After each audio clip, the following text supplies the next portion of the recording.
There are definite heart benefits when you give blood. Most important is the screening we do. We test for your arrhythmias if you have those on your pulse. When we check that, we look for blood pressure.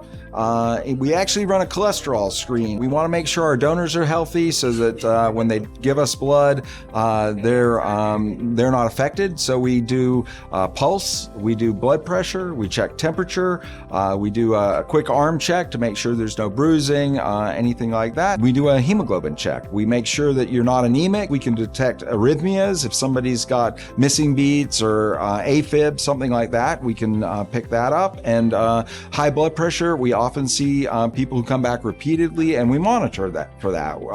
We record those results, and if somebody's had multiple high in a row, we send them a message. We say, hey, we're finding this consistent hypertension. You definitely want to get it controlled.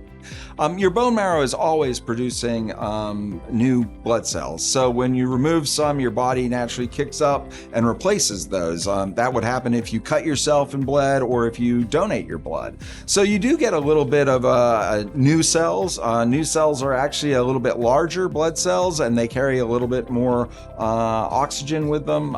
So I guess you could say it's a little bit of a primer for the system. The screening up front is all about donor health. A lot of the stuff we do and testing in the lab is to make sure that it's safe for the patient to receive it. So we test for HIV, we test for both hepatitis B and C, we test for West Nile virus.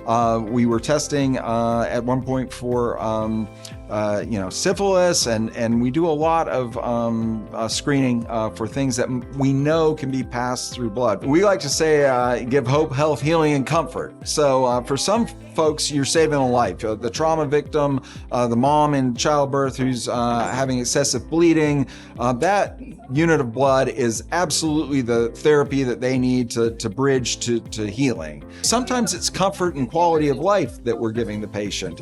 And certainly for ease of mind. When you're sitting going through chemotherapy, just knowing that the blood's there to help you should you get in trouble with your blood counts. So that psychic relief that you know there's a safety net under you.